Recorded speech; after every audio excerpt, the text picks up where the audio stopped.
Oke, bismillah. Assalamualaikum warahmatullahi wabarakatuh. Bismillahirrahmanirrahim. Alhamdulillahi rabbil alamin. Alhamdulillahi nahmaduhu wa nasta'inuhu wa nastaghfiruh. Wa na'udzu billahi min syururi anfusina wa min sayyiati a'malina. May yahdihillahu fala mudhillalah wa may yudlilhu fala hadiyalah.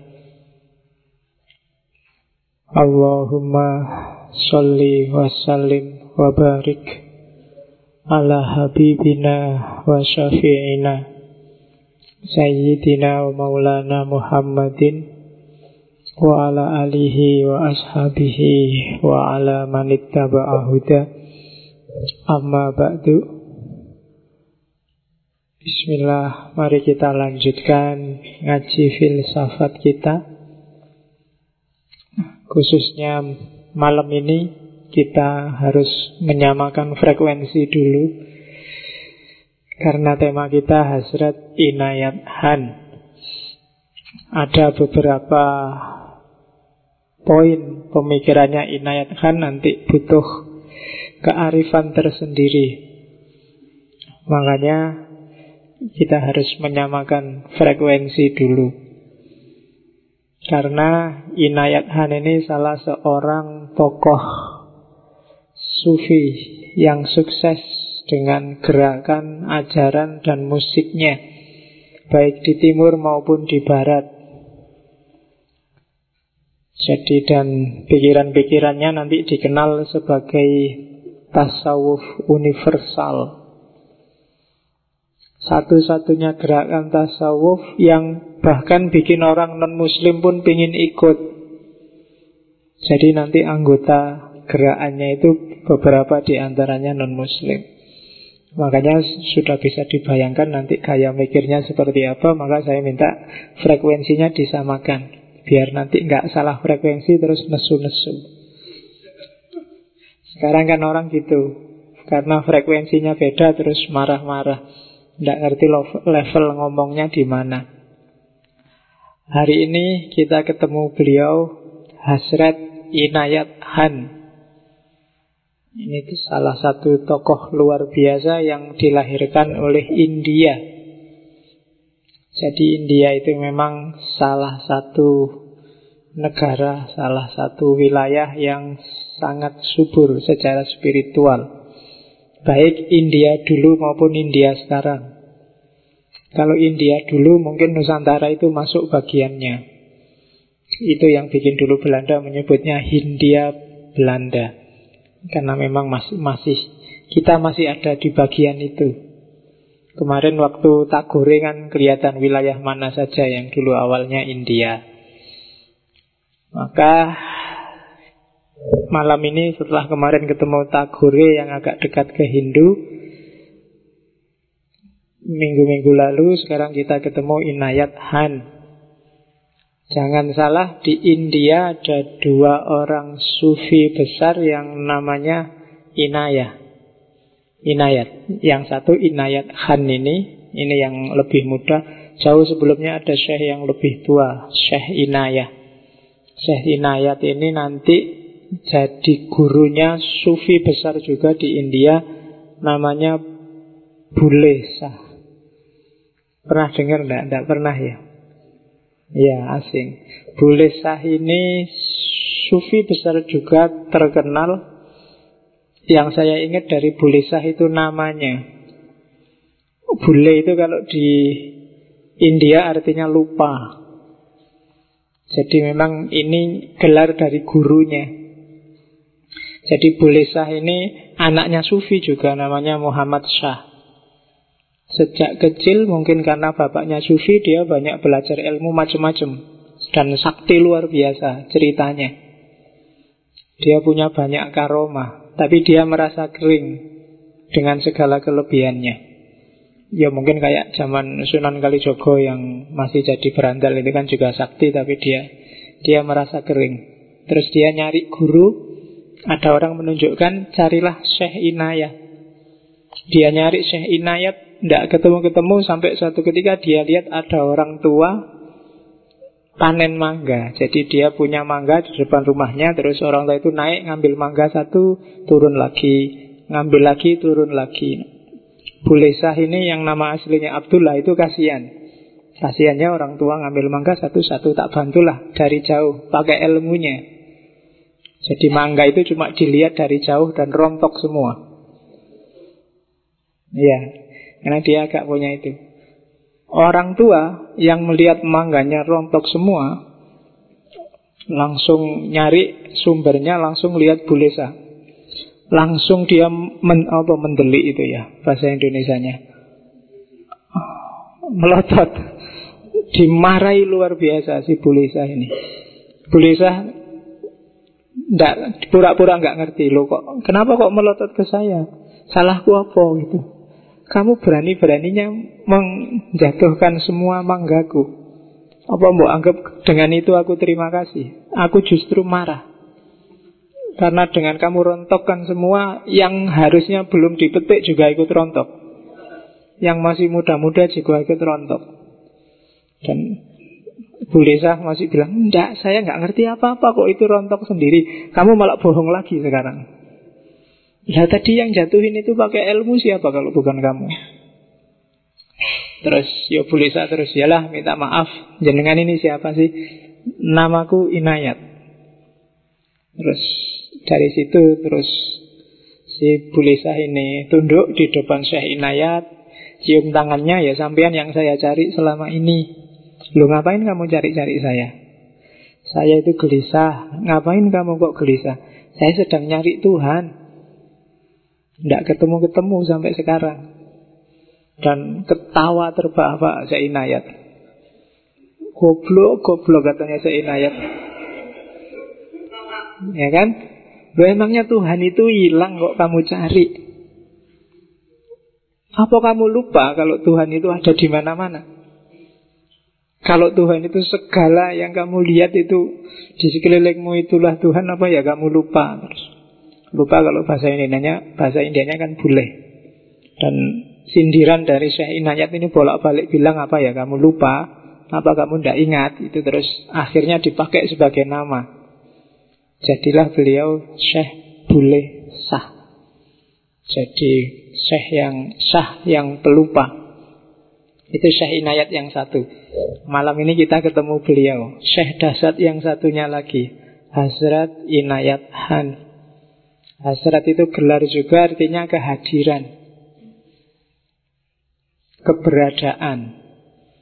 Jadi orang yang menyandang gelar Hazrat itu berarti dia dianggap semacam, kalau di Iran mungkin kayak Ayatullah. Dialah bukti keberadaan Tuhan. Dialah tanda-tanda kebesaran Tuhan, namanya Hazrat Inayat Han. Dan tidak sembarangan ini. Tidak mungkin besok ada Hazrat Fakhruddin Faiz, tidak ada. Orang mungkin nyampe makomnya. Hazrat Inayat Han ini dikenal sufi yang pertama, yang kedua pemusik.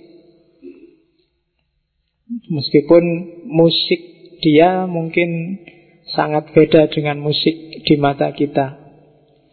Lahir dari keluarga pemusik juga. Kakeknya namanya Maula Baks.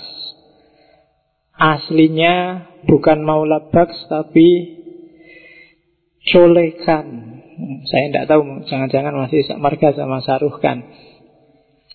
Namanya Colekan, dan ini dia masih keturunan, mungkin ada yang pernah dengar, Tipu Sultan, raja besar dari Mysore, yang terkenal perlawanannya melawan Inggris. Dulu pernah ada serialnya di televisi, Tipu Sultan. Tipu Sultan ini dahsyat luar biasa, raja yang sufi tapi memberontak melawan Inggris. Akhir hidupnya dia tewas dalam peperangan. Cuma tewasnya Inggris merasa nggak sengaja membunuh Tipu Sultan. Karena Tipu Sultan itu satu-satunya raja yang jadi panglima perang, dan kalau perang dia ada di paling depan. Biasanya panglima itu kan di belakang merentah-merentah, nanti kalau kalah dia yang angkat bendera putih. Ya, kalau lihat pasukannya kejepit terus dia yang angkat tangan. Tapi tipu sultan ini yang dahsyat luar biasa, kalau perang selalu di paling depan. Dan satu ketika dia kena tembak dan tewas.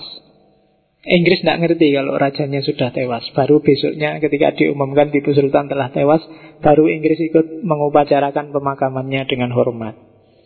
Dan di antara keturunannya nanti Choleh Khan. Choleh Khan ini ahli musik, gelarnya Maula Bakhsh.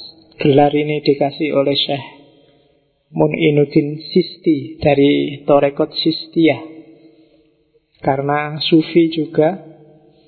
Dan dia sama orang barat digelari Beethoven dari timur. Karya-karyanya banyak, luar biasa. Dia yang bisa menyatukan gaya musik India Utara, yang itu banyak pengaruh Persia dan Arab, dengan gaya musik India Selatan yang khas, musik tradisionalnya.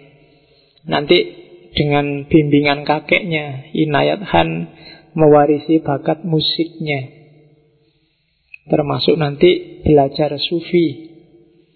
Inayat Khan ini sama kayak beberapa tokoh kemarin, umurnya ndak panjang sebenarnya. Hanya 45 tahun. 44 aktif, 45 nggak nyampe. Kalau bahasanya orang Jawa 44 jalan lah. Jadi meninggal karena sakit keras. Cuma dalam jangka waktu sependek itu pengaruhnya luar biasa. Dia menyebarkan ajaran-ajaran sufinya, punya gerakan namanya Sufi Movement. Dan dakwahnya biasanya pakai musik. Cuma jangan dibayangkan dengan ustadz-ustadz zaman sekarang yang bawa band, bawa grup qasidah. Karena gayanya tidak seperti itu, meskipun dia pakai musik. Nanti Inayat Khan ini mulai umur 14 tahun sampai umur 1910 sampai umur 28 dia keliling India. Dijelajahi seluruh benua India untuk belajar musik dan belajar sufi. Nanti umur 28 sampai umur 44 dia keliling Eropa dan Amerika menyebarkan ajarannya. Umur 44 dia pulang ke India, sengaja dia, dan tidak ada setahun sudah meninggal. Jadi semacam orang yang ngerti bahwa masaku tidak akan lama lagi, pengen dikubur di kampungnya, terus pamit pulang ke India sama murid-muridnya dan meninggal di India. Perjuangannya di barat diteruskan anak-anaknya.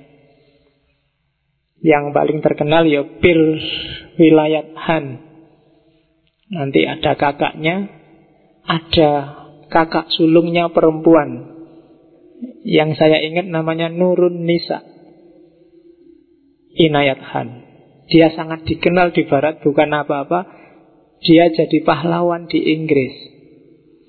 Karena dia jadi mata-matanya Inggris waktu melawan Jerman Nazi. Nanti Nurun Nisa Khan ini ditangkap oleh Nazi, disiksa di kamp konsentrasinya Nazi dan tewas di sana. Salah satu anaknya Inayat Khan, cuma jauh setelah ayahnya meninggal. Karena Inayat Khan ini kan nanti setelah muter Amerika, Belanda, nanti tinggal lama di Perancis. Oke, itu ceritanya. Ringkas riwayat hidupnya. Detailnya silahkan dibaca di buku-buku, di web. Biar kalau buka web nggak buka yang itu-itu aja, buka ya sekali-sekali lah nyari yang bermanfaat, ya ilmu, banyak pelajaran. Kok kamu ndak bosen buka yang gitu-gitu? Oke. Bismillah, kita lihat. Love, harmony, beauty. Ini kuncinya. Keywordnya siapa saja yang ingin belajar Inayat Khan. Coba diperhatikan. Sebenarnya nggak cuma Inayat Khan. Minggu-minggu lalu kita ketemu Khalil Gibran, kita ketemu Tagore, kita ketemu Goethe. Sama sebenarnya keywordnya, love, harmony, and beauty.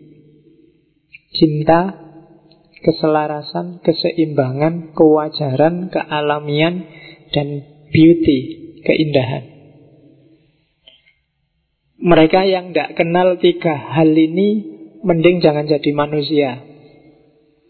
Indahnya jadi manusia ada di sini. Kok manusia tidak kenal cinta, itu eman-eman. Ya, apalagi jomblo, rugi kamu. Ya. Nanti banyak alat yang tidak berfungsi kalau kamu jomblo. Iya kan? Agama melarang jomblo kan? Setiap muslim harus nikah. Itu kan berarti Islam anti jomblo.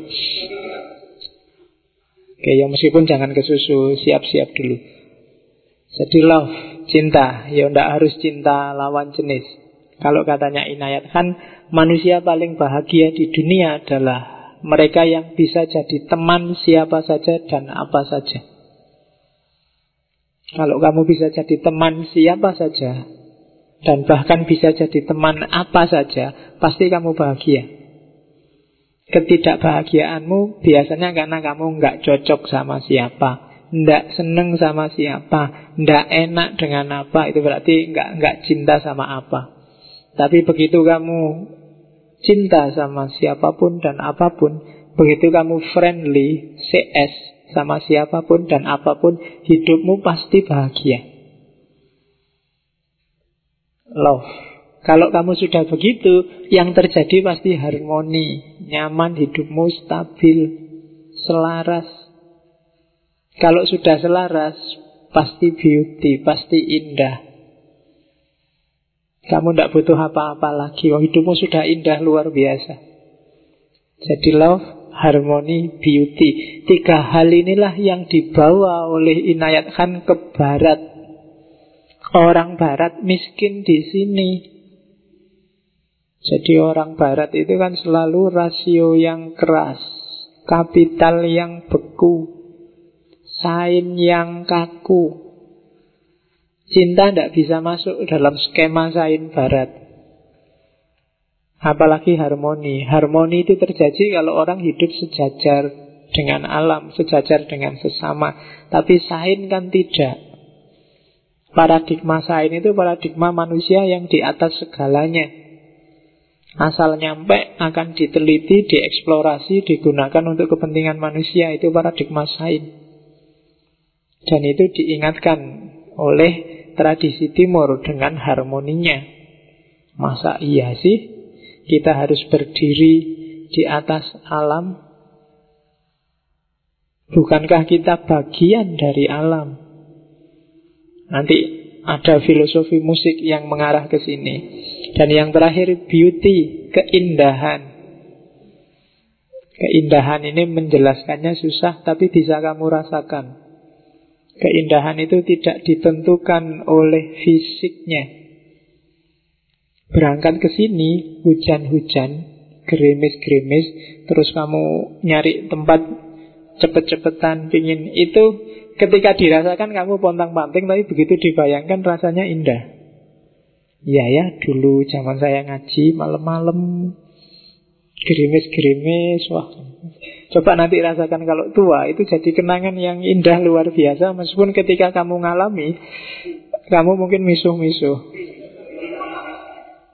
Malam-malam, dingin-dingin, hujan-hujan, gitu. Sampai sini ora keduman teh, aduh. Ya kan? Tapi begitu jadi memori, dia akan indah. Kalau nggak percaya, bayangkan dulu ketika kamu SMA, SMP, Alia, di pondok. Waktu di pondok kamu tidak kerasan luar biasa pengen nang pulang. Tapi begitu pulang, wah romantis sekali membayangkan dulu zaman hidup di pondok. Beauty tidak ditentukan oleh fisik. Kalau bagi yang punya pacar mesti ngerti kan, sumpeknya harus tiap malam minggu apel. Kalau tidak apel dimarah-marahin. Sumpeknya harus balas mention. Sumpeknya harus, itu kan berat itu, tapi romantis. Zaman dulu di kampung, jangankan itu, misalnya kamu jatuh cinta sama sesama jamaah masjid. Oh iya kan? Kamu baru datang titik sampai depan gunung, ih sandalnya ada, baru lihat sandalnya.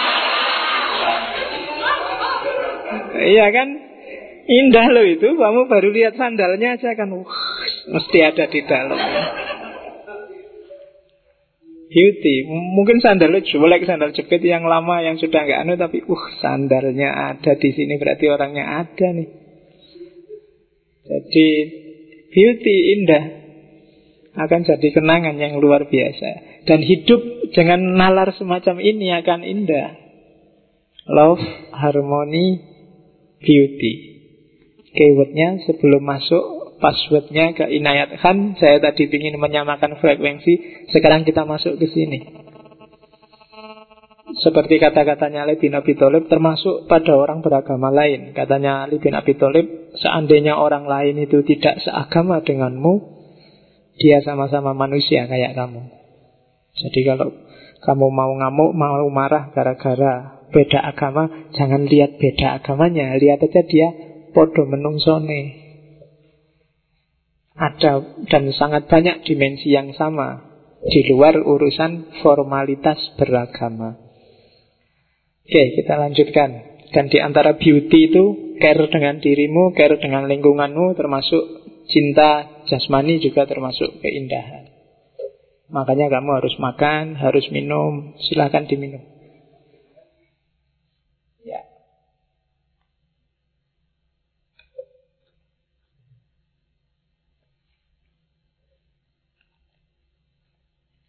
Torekot yang mempengaruhi dan dijelajahi oleh Syekh Inayat Khan ada 4. Yang pertama, torekot Chistiyah. Yang kedua, torekot Naqsyabandiyah. Dan yang ketiga, torekot Qadiriyah. Serta yang keempat, torekot Suhrawardiyah. Chistiyah ini torekot tidak terlalu populer, tapi hidup dan jaya di India, Pakistan, Bangladesh. Mungkin teman-teman yang belajar tasawuf pasti pernah dengar nama Mun'imuddin Chisti, salah satu tokoh torekot Chistiyah. Torekot Chistiyah ini nanti yang pengaruhnya paling besar pada Syekh Inayat Khan, khususnya dalam hal musik. Karena di antara gaya torekotnya Chistiyah adalah namanya sama. Sama itu mendengarkan musik untuk mengalami trance. Mirip kayak Maulawiyah miliknya Jalaluddin Rumi yang menggunakan tari untuk mengalami trance, mengalami kasyaf, puncak hubungan dengan Allah. Kalau tarekat Chistiyah biasanya pakai musik. Atau kalau di tarekat Qadiriyah pakai zikir yang jahar. Jadi jangan dikira zikir jahar la ilaha illallah bareng sambil menggelengkan kepala itu sejenis olahraga atau sejenis kur latihan nyanyi bersama. Tapi itu kalau di sufi namanya sama. Sama itu ketika Allah meliputimu, mulai suara, telinga, mata dan mulutmu, maka kamu bisa di level tertentu akan mengalami trance. Dulu simbah saya masuk tarekat Qadiriyah, kalau ditanya, kalau wiridan bisa sampai lama. Jadi menurut dia wirid itu paling puncak kalau sudah blank, yang kelihatan hanya warna putih dan cahaya. Itu menurut beliau nikmatnya luar biasa. Itu Qadiriyah. Naqsyabandiyah juga. Kalau Naqsyabandiyah wiridnya tidak bersuara tapi dalam batin, pakai sir. Bahauddin Naqsyabandi. Kalau Qadariyah kan Syekh Abdul Qadir Jailani. Kalau Chistiyah nanti Mun'imuddin Chisti. Nanti berlanjut sampai hari ini, termasuk yang paling terkenal Nizamuddin Aulia. Nanti dilanjutkan ada khalifah namanya Farid Mas'ud, khalifah kedua yang dikenal sebagai Baba Farid. Baba Farid ini yang saya ingat dari orang namanya Baba Farid itu, ritual lakunya dia luar biasa. Jadi dia pernah 40 hari 40 malam gantung di atas sumur dengan kepala di bawah. Ya kalau bahasa Jawa namanya tirakat. Kalau Panembahan Senopati kan tirakatnya di atas sungai, gantung di pohon, kepala di bawah. Nah itu masih aman. Kalau jatuh ke sungai paling hanyut. Tapi kalau di atas sumur, jatuh ke sumur itu resikonya lebih gawat. Itu Syekh Baba Farid. Itu saya tidak tahu ya, kalau di Jawa diem lama di pinggir kali terus digelari Sunan Kalijogo. Mungkin kalau Baba Farid ini di pinggir sumur, Sunan Jogo Sumur. Oke, itu Torekot Jistiyah. Ada Naksabandiyah, kalian kenal. Ada Qadiriyah. Yang khas ini Qadiriyah. Kalau di yang lain, setelah baiat dan nyampe puncak kasyaf, dia tetap harus setia sama mursyidnya. Tapi kalau di Qadiriyah tidak. Qadiriyah itu kalau kamu sudah mantap, ilmumu sudah puncak, sudah selesai dengan tirakatnya, kamu boleh bikin torekot sendiri, ngarang istihad lagu sendiri. Itu yang dilakukan dulu oleh Syekh Ahmad Khotib Sambas. Begitu pulang ke Indonesia, dia alumni Torekot Qadariyah. Dia meramu sendiri ajaran torekotnya, karena memang di Qadiriyah boleh. Lahirlah di Indonesia namanya Qadiriyah Naksabandiyah. Oke, itu yang mempengaruhi Inayat Khan. Kalau Suhrawardiyah dulu sudah saya kasih di Suhrawardi waktu filsafat Persia.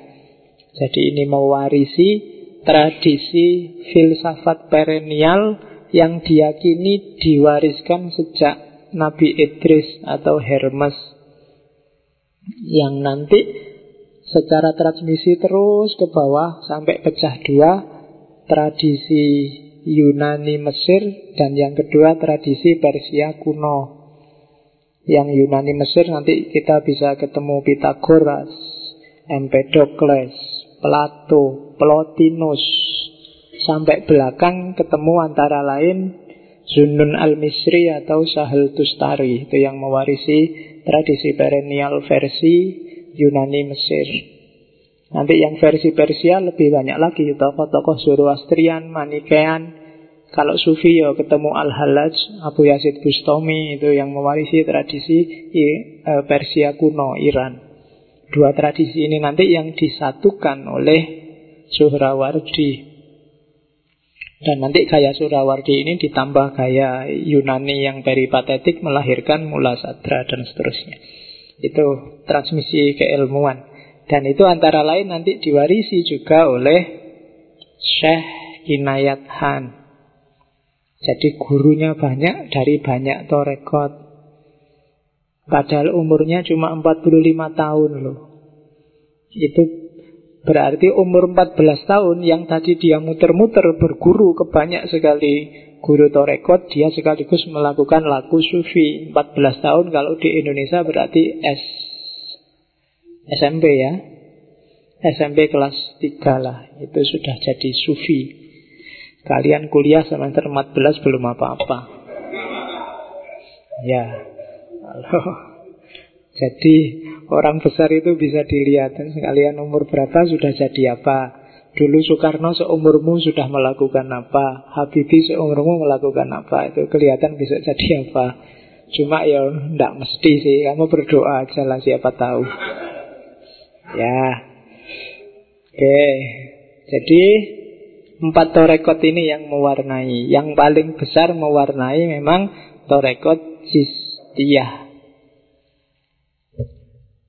Oke, ini gagasan paling besar dari Syekh Inayat Khan. Ada bukunya, judulnya Kesatuan Ideal Agama-Agama. Kalau di Indonesia yang menerjemahkan Anan Krishna. Ini mirip tradisi New Age. Pikiran inilah nanti yang menginspirasi tokoh-tokoh New Age seperti Fritjof Swan dan kawan-kawan. Kesatuan ideal. Nanti kalau di Swan diganti kesatuan esoteris. Agama-agama itu dalam dimensi lahirnya memang beda-beda, tapi dimensi batinnya itu sama. Kalau di situ dianalogikan seperti air. Air itu intinya ya air, tapi bentuknya manut wadahnya. Kalau wadahnya gelas agak besar kayak gini, ya bentuknya gelas besar. Kalau wadahnya gelas kecil kayak gitu, bentuknya gelas kecil. Itulah agama.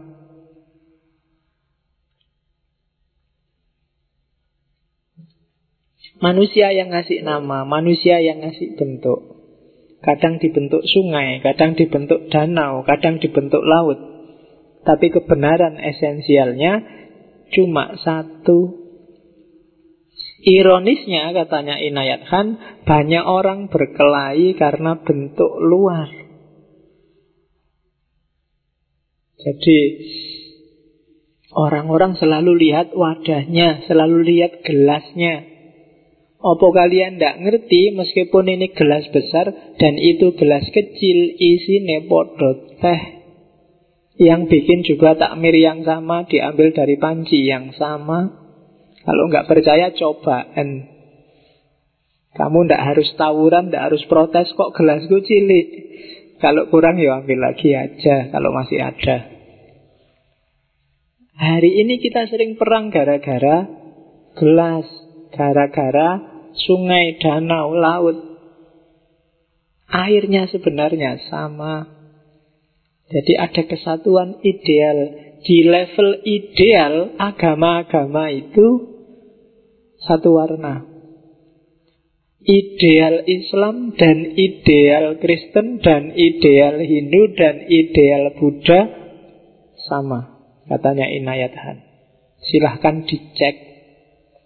Yang beda wadahnya, namanya. Di sana disebut apa, di sini disebut apa.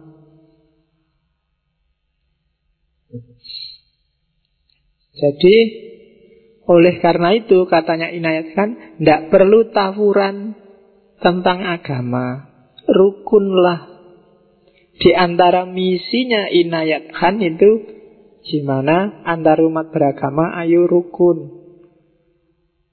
Yang Islam, Islamlah. Yang Kristen, Kristenlah. Sesuai kekristenanmu. Tapi kita harus kerjasama, karena nasibnya dunia ada di tangan kita. Itu tujuannya Inayat Khan. Dan coba diperhatikan ya, hampir semua mistikus besar visinya seperti Inayat Khan ini. Suhrawardi tadi, Ibnu Arabi, ya kan? Kalau di India ada misalnya Darasikoh. Darasikoh ini yang sangat dikenal.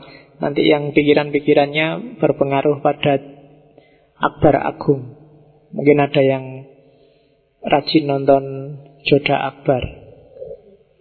Ya, Darasikoh ini pangeran, putranya Mumtaz Mahal dan Shah Jahan. Darasikoh ini pangeran yang jatuh cinta sama tasawuf. Dia yang punya kitab judulnya Majma'al Bahraini, pertemuan dua laut. Dia ingin nyambung antara ajaran Islam dan Hindu.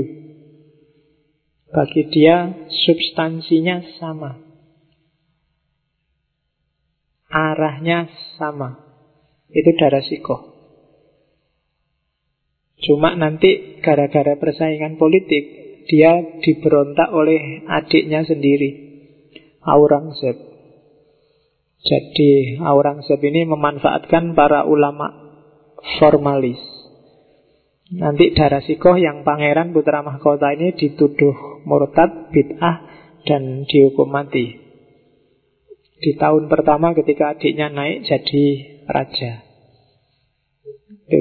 Darasikoh. Ada lagi Darasikoh nanti yang berpengaruh di Sufi Persia belakangan. Masih ada lagi beberapa tokoh Sufi yang hampir semuanya visinya sama. Bahwa jangan terlalu sibuk dengan bentuk. Bentuk itu tidak penting dan berubah-ubah. Coba dicek. Ajaran itu kan dulu ditafsirkan apa, sekarang apa. Wajahnya Islam zaman Nabi, zaman para sahabat, berkembang ke zaman modern, sekarang zaman kontemporer. Yo, isinya itu, tapi coba dicek paradigma cara beragamanya kan agak ada gesernya. Secara fisik, tapi substansinya tetap kesatuan ideal agama-agama.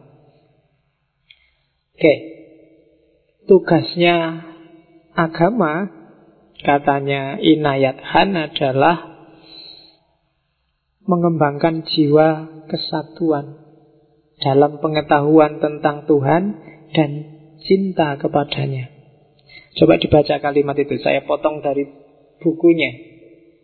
Jadi katanya Inayat Khan, kitab suci yang diberikan kepada orang-orang Yahudi, orang-orang Muslim, orang-orang Parsis, orang Persia, orang Hindu, orang Buddhis, semuanya mempunyai pesan kesatuan sebagai kebenaran sentral.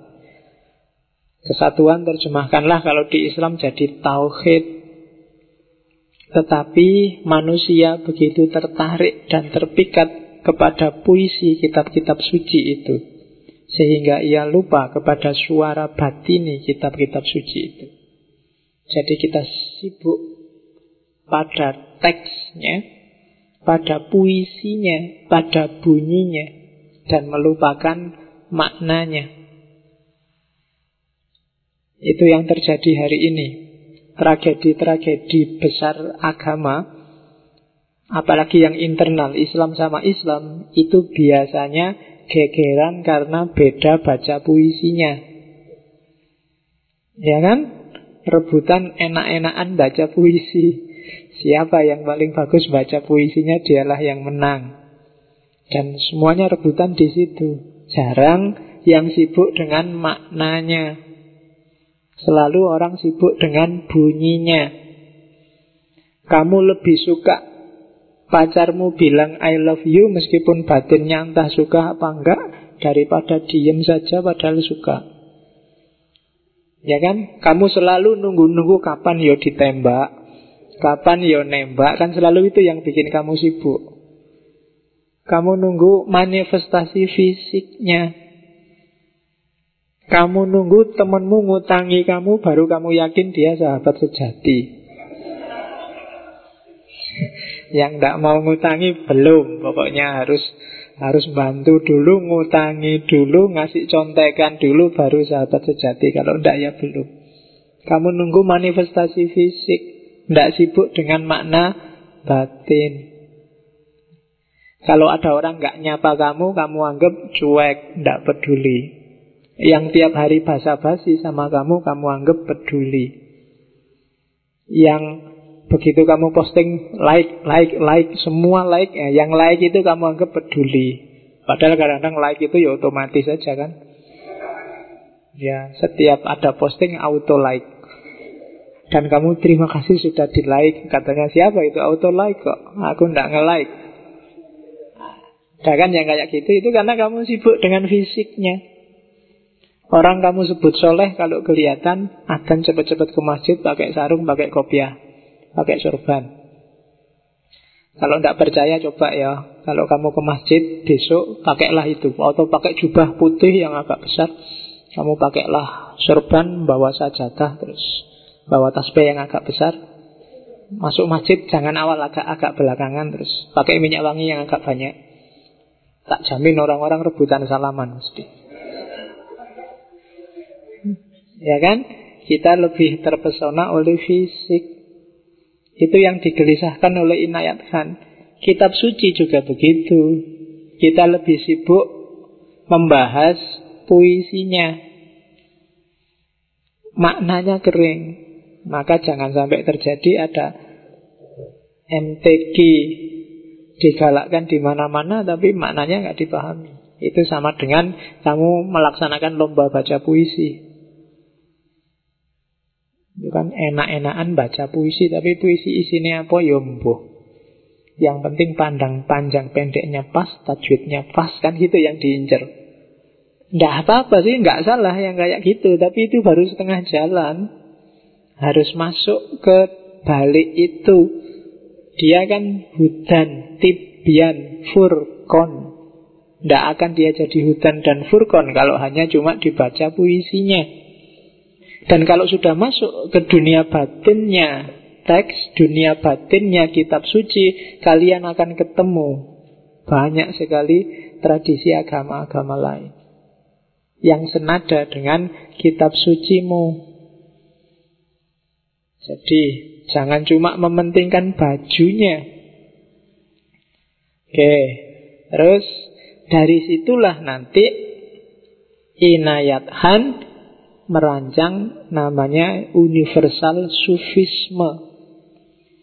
Sufi tasawuf yang universal untuk siapapun. Monggo silahkan masuk. Tertarik dulu sama tasawufnya, tidak apa-apa.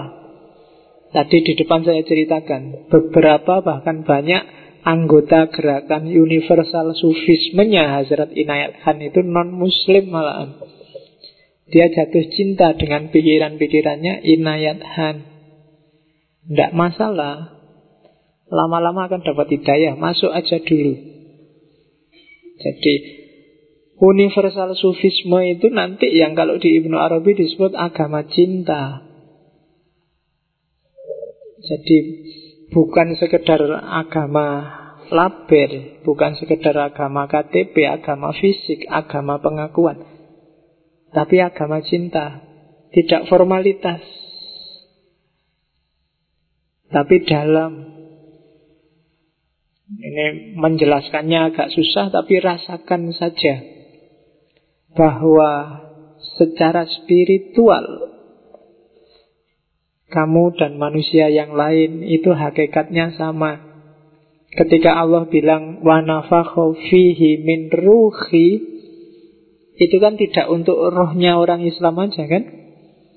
Rohnya semua manusia juga min ruhi, dari ruhku, katanya Allah. Maka hargailah semuanya, karena mereka semuanya adalah manifestasinya Allah di muka bumi. Dalam diri orang yang mungkin tiap hari kamu caci maki, kamu marah-marahi, kamu diskreditkan, itu ada ruhi. Kalau kamu mencela orang, itu yang bikin mungkin juga ikut tersinggung loh. Kalau kamu punya karya, ada orang ngomong jelek pada karyamu, karyamu mungkin gak apa-apa, tapi kan yang tersinggung yang bikin kamu. Ya kan, jangan sampai Allah tersinggung padamu gara-gara kamu mencela yang seharusnya tidak kamu cela. Itu yang sering hari ini terjadi, hati-hati. Saya tidak tahu ya, sekarang banyak orang marah, banyak orang nyindir, banyak orang sinis, banyak orang suudzon, banyak kebencian di mana-mana. Ada yang saking bencinya mikirnya jadi nggak rasional. Coba dicek di TV-TV, di berita-berita web. Itu kan coba dicek, ada berita apa, ini sore mesti komentar nggak karu-karuan. Yang pro dan yang kontra. Orang setuju dan nggak setuju itu manusiawi. Tapi ketika nggak setuju terus kamu mencaci maki, itu sebenarnya tidak manusiawi. Berarti kamu nggak setuju dengan perbedaan. Itu yang saya sebut nggak manusiawi. Berarti kamu nggak setuju ada orang yang nggak sama dengan kamu. Idenya, pikirannya, gayanya, kehidupannya. Berarti kamu mengklaim hidupmu lah yang paling bagus, pikiranmu lah yang paling benar. Ketika rasa semacam ini ada, maka kamu sedang sombong. Penyakit yang paling dibenci oleh Allah, paling diwanti-wanti oleh Nabi. Barang siapa di hatinya ada sekecil apapun kesombongan, baunya surga aja nggak nyampe. Itu kan Nabi kan bilangnya gitu. Mambune tok nggak nyampe berarti jauh banget kamu dari surga. Nggak tahu kesasar di mana. Jadi hati-hati menata hati. Dan itulah yang diperjuangkan oleh Syekh Inayat Khan dan kawan-kawan. Yang Islam lah, yang Kristen lah, yang Hindu lah, tapi rukun kerjasama, mewujudkan ideal masing-masing. Kalau semua agama mewujudkan idealnya masing-masing, percayalah tidak akan tabrakan. Makanya kalau di Islam kan istilahnya fastabiqul khairat, berlomba-lomba. Lomba itu kan nggak tabrakan, ada jalurnya. Kecuali Rossi kemarin agak nendang dikit.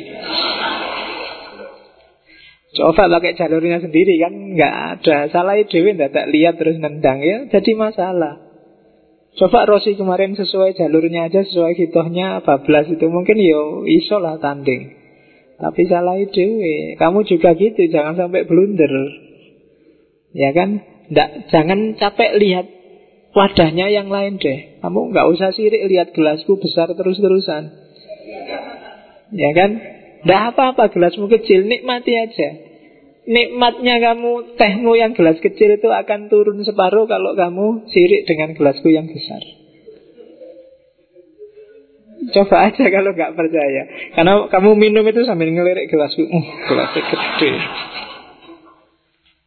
Ya kan, maka jangan sibuk dengan yang dimiliki orang lain. Yang lain pacarnya cakep, pacarmu biasa-biasa aja, nggak apa-apa. Dilihat dari jauh sama cakepnya. Iya, apalagi dari belakang sepodo. Oke, universal sufisme. Terus ini lagi yang dianggap kontroversial oleh orang-orang, ibadah universal, yang diterjemahkan oleh orang-orang Kristen jadi gerakan namanya gospel for all, gereja untuk semua. Itu orang Islam bisa gondok itu. Jadi dalam organisasinya, dalam gerakan yang diinisiasi oleh Inayat Khan, itu kan banyak agama lain. Dan semua agama difasilitasi. Silahkan beribadah sesuai keyakinannya masing-masing. Sini yang Islam, ya monggo silahkan. Di situ tempatnya yang Islam, di sebelahnya tempatnya yang Kristen, di sebelahnya tempatnya yang Hindu, dan seterusnya. Jadi ini diawali oleh Inayat Khan di Perancis. Yang Kristen, yang Muslim, yang Yahudi, yang Zoroaster, yang Buddha, dan seterusnya. Oke, yang jaketnya di luar diambil aja, daripada nanti masuk angin. Yang helmnya balik dilihat aja, daripada helmmu jadi ceduk nanti. Ya kasihan kamu pulang masuk angin. Oke, jadi yo yang alami-alami aja, jangan mengharapkan mukjizat. Karena ini ngaji maka aman mesti ndak. Mikirnya yang alami-alami aja. Sangat mungkin kamu masuk angin, sangat mungkin kamu greges nanti sampai rumah. Jadi ya amankan semuanya.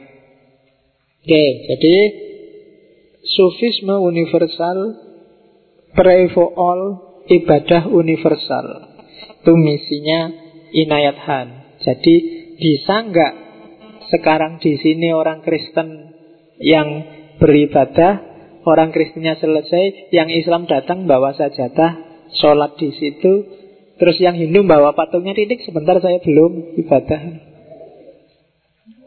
Oh itu beratnya luar biasa, tapi dicoba oleh Inayat Khan.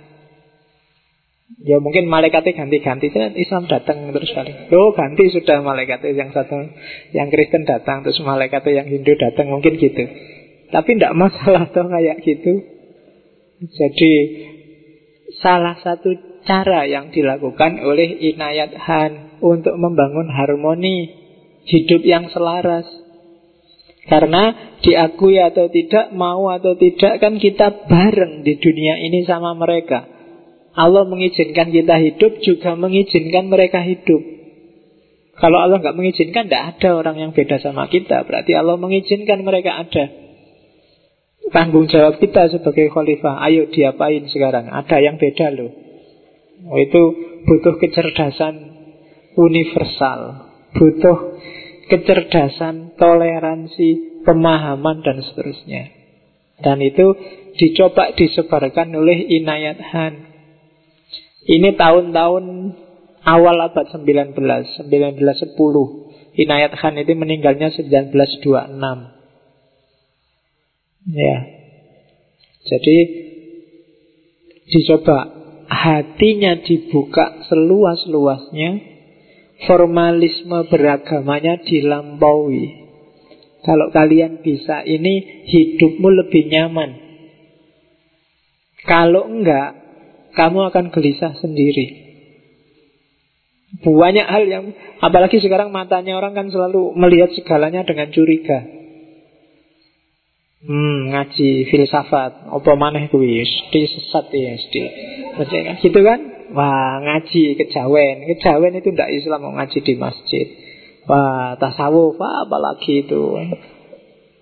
Penglihatannya curiga dan suudzon hari ini.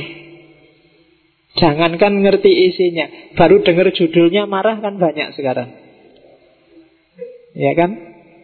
Sekarang kalau ada ngomong dikit-dikit Syiah itu rame. Kemarin ada yang tanya ke saya, Pak, Universitas Syiah Kuala itu isinya Syiah semua ya Pak? Kan ada itu kan Universitas Syiah Kuala, dia mocone Syiah Kuala. Syiah ya Pak? Wah enggak tahu saya enggak pernah ke sana, tak mau ikut. Ada Universitas Syiah Kuala. Jadi sensitif sekarang apa-apa. Mungkin kayak gini, saya buka gelas ini pakai tangan kiri aja, itu bisa besok muncul di Facebook itu. Wow, ustadznya ternyata minumnya pakai tangan kiri. Padahal menurut Islam dalilnya nanti keluar mesti. Harus pakai tangan kanan. Oke. Terus, nah, ini nasihatnya Inayat Khan. Jadikan Tuhan satu realitas. Ini kalimatnya pendek tapi dalam. Selama ini Tuhan hanya ada di kepala. Saya yakin Pak ada Allah. Tapi keyakinanmu tidak mengimbas dalam kehidupanmu. Tuhan hanya jadi konsep. Kamu berfilsafat ketuhanan, berteologi ketuhanan, bahas tasawuf, bahas irfan, bahas semua tema-tema ketuhanan. Itu nggak ada gunanya kalau Tuhan tidak jadi realitas. Hidupkan Tuhan dalam hidupmu. Jangan cuma di kepalamu. Segala aktivitasmu harus menunjukkan bahwa Tuhan itu ada. Itu namanya menghidupkan Tuhan. Katanya Inayat selanjutnya, kita membangun istana raja, di mana raja harus tinggal. Maksudnya apa? Kondisikan fisikmu, mentalmu, lingkunganmu agar layak Tuhan ada di situ. Jadi ini bukan tubuhku, ini adalah kuil Tuhan. Ini bukan hatiku, ini adalah altar Tuhan. Jadikan bukan hanya rumahmu sebagai masjid, tapi jadikan dirimu sebagai masjid. Jadikan dirimu tempat yang layak untuk Tuhan singgah. Ini agak berat, tapi harusnya memang begitu. Kalau kamu ingin Tuhan hadir dalam hidupmu, kamu ingin menghidupkan Tuhan, bikin tubuhmu, mentalmu, bahkan lingkunganmu layak didatangi oleh Tuhan.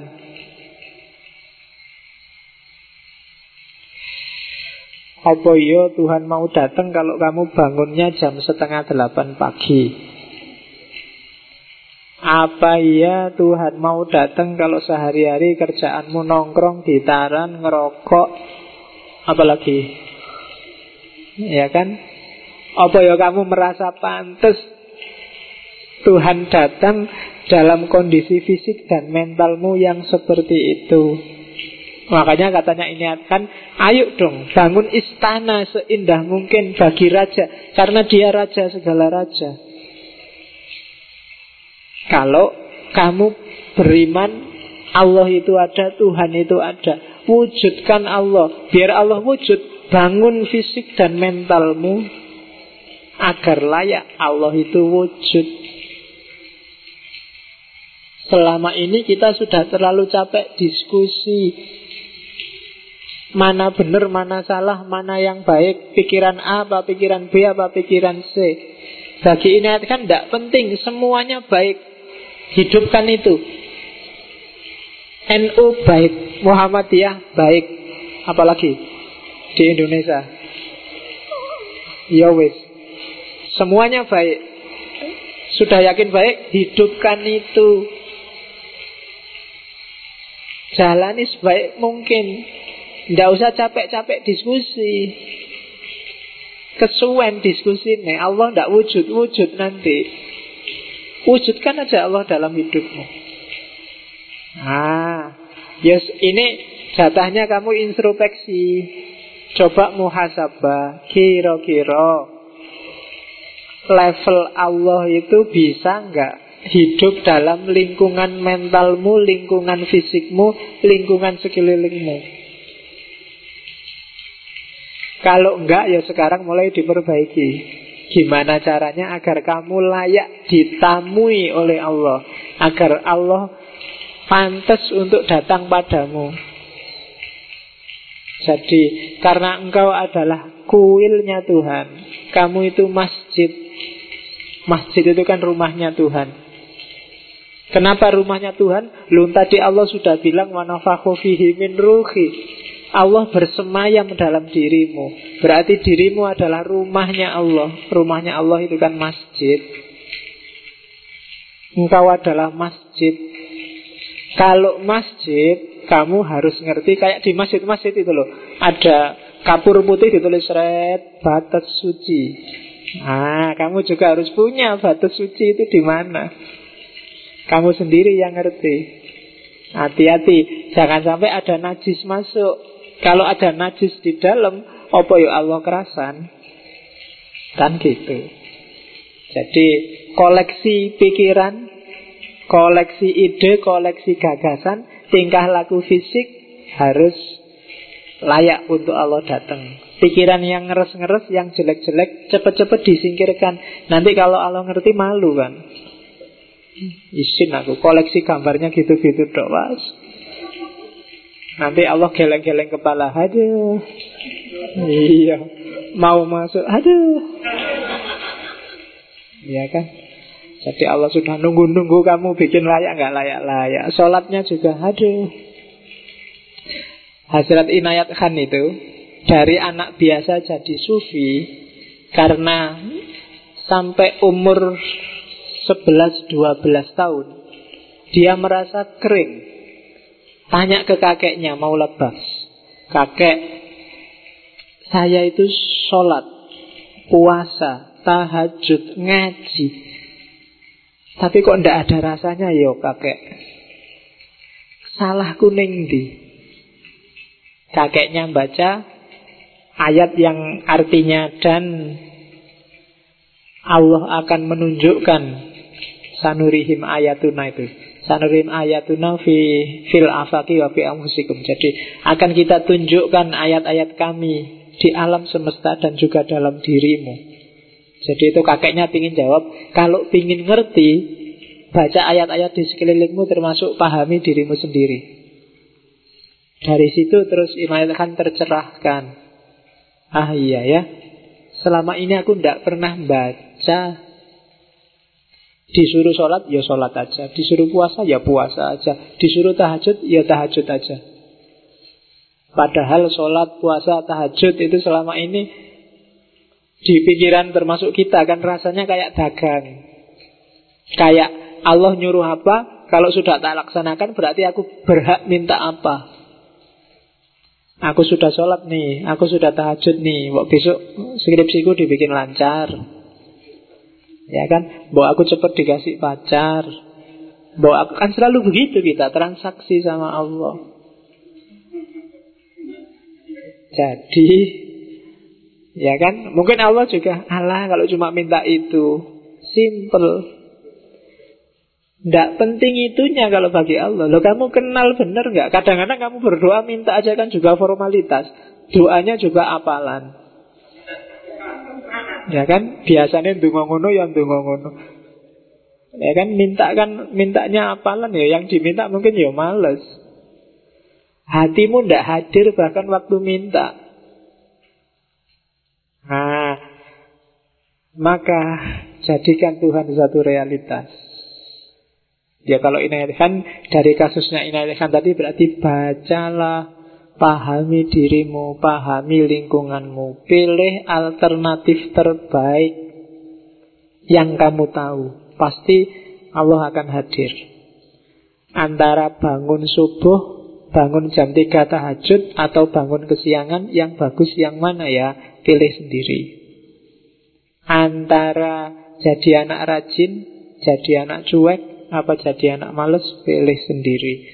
Cari yang sekiranya Allah terharu dan datang dalam hidupmu. Terharu, terayu dan datang dalam hidupmu. Para sufi itu kan gitu. Gimana kiranya dia jatuh cinta pada Allah dan bikin Allah jatuh cinta padanya. Yang selain itu biar diopeni oleh Allah. Apakah itu ilmu, lahir laduni, apakah itu kebutuhan sehingga muncul karomah-karomah dan lain sebagainya. Tidak urusan. Yang penting radhiyallahu anhum wa radu anhu. Allah ridho padanya dan dia juga ridho pada Allah. Saling jatuh cinta. Kalau sudah saling jatuh cinta, ya mesti ingin dekat tiap hari. Tidak usah kamu suruh, Allah datang sendiri. Karena kamu juga ingin selalu dekat sama Allah. Jadikan Allah, jadikan Tuhan satu realitas. Yang ya abot, tapi ya harus dicoba. Kalau enggak, kapan kita jadi muslim yang serius? Kemarin saya ngajar tauhid itu di kampus. Mahasiswa tak tanya, ini tauhidnya aliran apa? Pada jawab, Asy'ariyah Pak, Ahlu Sunnah Pak. Terus, Ahlu Sunnah itu apa? Tidak ada yang bisa jawab. Asy'ariyah ki apa? Ya ora ono sing jawab. Siapa yang pernah baca kitabnya Asy'ariyah? Tidak ada yang angkat tangan. Lah terus kowe iki serius ora dadi wong Islam? Ya kan? Kamu kalau tak tanya paling ya ngono. Ini Syafi'i apa Maliki apa Hambali? Syafi'i Pak. Kitab Syafi'i apa yang sudah kamu baca atau ngaji? Belum Pak.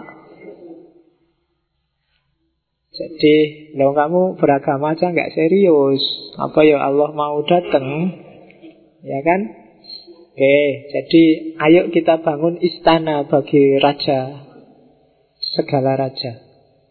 Biar raja segala raja itu mau datang, singgah, syukur-syukur mau tinggal. Itu yang dikejar oleh para sufi. Oke, sekarang musik. Ini yang banyak sekali dibahas orang. Jadi kitabnya Inayat Khan yang paling populer itu tentang musik, ada 3 judul kitab. Yang pertama judulnya Gayan, yang kedua Nirtan, yang ketiga Fardan. Kemudian ada juga 14 jilid ceramahnya yang dibukukan oleh muridnya, Message of Sufism. Buku-buku ini bahasa Inggrisnya bisa kamu download gratis, bahasa Inggrisnya. Ada yang diterjemah dalam bahasa Indonesia yang judulnya Hikayat Cinta. Carilah itu, cari PDF-nya ada, silahkan dibaca. Gimana pemahamannya Inayat Khan tentang cinta. Sekarang tentang musik. Kalau tadi cinta ketuhanan yang love, sudah sekarang musik. Musik dan harmoni. Itu kalimatnya Inayat Khan. Musik adalah miniatur keseluruhan keharmonisan alam semesta.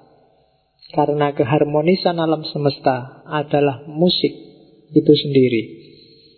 Dan manusia sebagai miniatur alam semesta harus menunjukkan keharmonisan yang sama.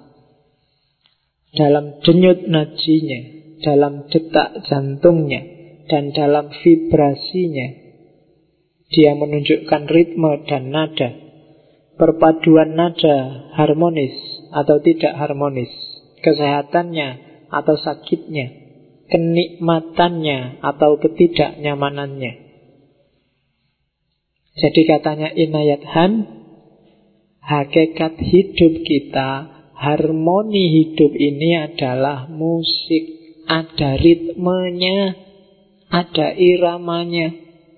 Ketika irama ini terganggu, harmoni akan kacau. Kalau fisik kamu akan sakit. Kalau alam pasti akan ada bencana, ketidakseimbangan. Nafasmu aja ritmis. Kalau nggak percaya kamu cek silahkan. Begitu nafasmu nggak ritmis, alamat kamu sakit. Paling nggak capek, menggeh-menggeh. Itu kan nggak ritmis. Detak jantung juga ada iramanya. Kalau nggak percaya kamu periksa ke lab EKG. Begitu kok iramanya kacau, hati-hati kamu. Ada masalah dengan jantungmu. Nadimu, tekanan darahmu, itu kalau dokter mesti ngerti 1 menit berapa. Jangan terlalu lambat, jangan terlalu cepat. Ada ritmenya. Ya kan? Alam semesta juga begitu. Ada iramanya. Jagalah harmoni itu. Itu yang sering dilupakan orang. Ketika kamu sakit, kayak saya kemarin sakit, pasti ada harmoni yang saya kacaukan sendiri. Mungkin lewat makanan, mungkin batas kekuatannya tak lampaui, mungkin ada iramanya. Maka hidup itu ada bangunnya, ada tidurnya. Jangan tidur terus. Tidur terus juga rusak dirimu nanti, iramanya kacau. Kayak Mbak Surip itu loh, itu baru nyanyi, bangun lagi, tidur lagi. Sekarang tidur terus. Ya, karena hidupnya memang gak teratur beliau. Ritmenya kacau. Maka katanya Inayat Khan, realitas sekelilingmu ini musikal semua. Ritmis, ada iramanya. Pahami itu, jangan dikacaukan. Disitulah harmoni alam. Kenapa sekarang banyak bencana? Pasti kamu rusak harmoninya. Al-Quran sendiri sudah bolak-balik ngomongkan Zaharul fasadu. Kamu sendiri yang rusak, maka harmoninya kacau. Dampaknya kamu rasakan sekarang. Kenapa kemarau kemarin panjang luar biasa, kemudian panasnya juga beda sama dulu. Pasti pokal gawemu itu. Selain manusia kan gak ada yang punya inisiatif untuk merusak ritmenya sendiri. Yang bisa hanya manusia. Dan jangan salah loh, alam itu dialektis, saling dialog sama dirimu. Karena ada penelitian terbaru dari Jepang itu loh, yang meneliti air, Profesor Masaru Emoto. Dia neliti air yang dibacakan doa, dinyanyikan kitab suci, ada air yang didengerin lagu rock, di sini didengerin musik klasik.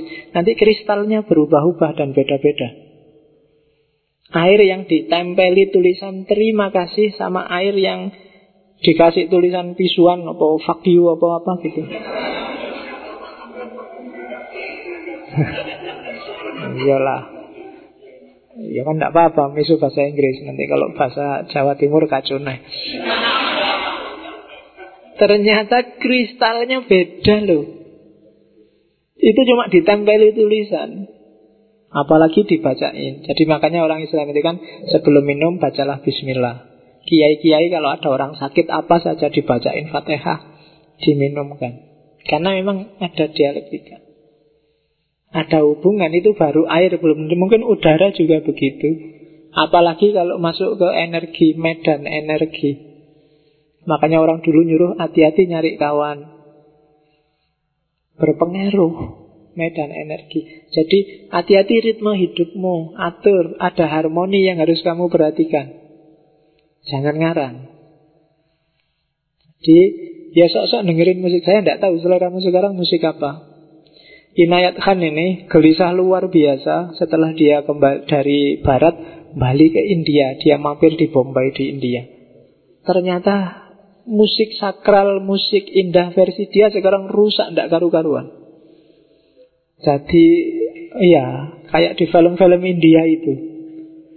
Jadi pop, kalau jadi pop itu kan, istilah pop itu karena kayak gelembung itu loh. Pop benar terus pecah. Pop itu kan gak ada yang tahan lama, sebentar, gak sakral. Maunya Inayat kan musik itu sakral loh, bisa nganter orang ketemu Tuhan. Kalau di Sufi namanya sama. Ini sekarang musik jadi kayak gini, pokoknya joget. Apalagi judulnya itu buka sidik jos. Ya kan, ya kamu dapat apa? Ya monggo lah yang suka. Tapi katanya Inayat kan harusnya musik itu punya dimensi sakral, bikin kamu masuk ke kedalaman dan paham dimensi spiritualnya hidup. Ya tidak apa-apa sih sekali-sekali hiburan, tapi nyari musik. Kemarin mungkin ada yang ke Amplas ya, ada main musik yang dari Indian itu namanya Fawak. Fawak ini orang keturunan Indian asli, cuma punya istri orang Indonesia. Saya lupa namanya, Lobo apa siapa, istrinya namanya Puri. Tinggalnya di Malang. Sehari-harinya bikin pertunjukan di Jatim Park 2. Sekali-sekali coba cari ya, googling. Namanya Fawak. Kemarin tampil di Amplas itu. Musiknya khas Indian. Kalau kamu dengar musiknya mungkin agak dihayati sebentar, terasa kayak hidup di era Indian dengan gayanya, dengan elangnya, dengan khas. Atau mungkin ada yang suka apa ya, musikmu apa? Kitaro, Yani, Elias Rahbani, Turki, banyak yang gitu-gitu. Ya, sing barat-barat, Beethoven, Mozart, Chopin, Tassaivki, siapa lagi? Ya wis, senenganmu. Ya lah paling enggak lah Omai Rama, Nasi Daria, apalagi. Wajahnya kan kamu ke situ. Kalau tak sebut bangsane Shakira, bangsane kata ya ndak. Paling mantap Didi Kempot. Jadi musik bisa bantu kamu. Cobalah ya kamu ngalami problem apa. Ketika kamu sangat seneng dengerin musik lembut dan agak mendayu, senengmu akan turun derajatnya. Atau sebaliknya, ketika kamu sumpek luar biasa, coba nyalain musik yang agak ceria. Buka sisi jos gak apa-apa, kamu pakailah joget, kan suasana hatimu akan berubah. Itu dahsyatnya musik. Jadi maka gurunya Inayat Khan, saya agak lupa namanya, Syekh Abu Hasim siapa gitu. Ketika Inayat Khan selesai berguru, dia bilang, Inayat Khan, kamu berbakat musik. Maka sekarang berdakwahlah kamu, sebarkan ajaran tasawufku ini. Tidak usah ceramah, tidak usah kamu dakwahi orang-orang dengan ayat, dengan hadis. Dakwahlah dengan musik. Dan benar, ketika Inayat Khan dakwah pakai musik, banyak orang barat jatuh cinta, terpesona oleh musiknya Inayat Khan. Nanti beberapa lagunya mungkin kamu cari di YouTube ya, mungkin bisa lah pakai keyword Inayat Khan musik. Nanti banyak beberapa yang aransemennya diambil oleh barat dengan beberapa modifikasi, pakai orkestra, dan memang indah. Dan itu yang bikin orang lebih terpesona, karena musik itu ngomongnya dari jiwa ke jiwa. Beda kalau kata-kata. Kalau kata-kata itu bikin orang keluar dari dirinya. Apa ya maksudnya? Terus keluar. Tapi kalau musik, orang biasanya meresapinya ke dalam.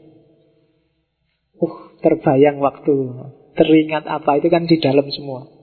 Tapi kalau kata-kata, kamu akan lari keluar. Maka untuk bikin orang kembali ke dalam, pakai musik. Inayat Khan pernah bilang, kata-kata bagus. Kalau kata-kata sudah tidak berdaya, orang akan pakai puisi. Tapi kadang-kadang puisi juga tidak berdaya. Maka satu-satunya jalan paling puncak adalah musik.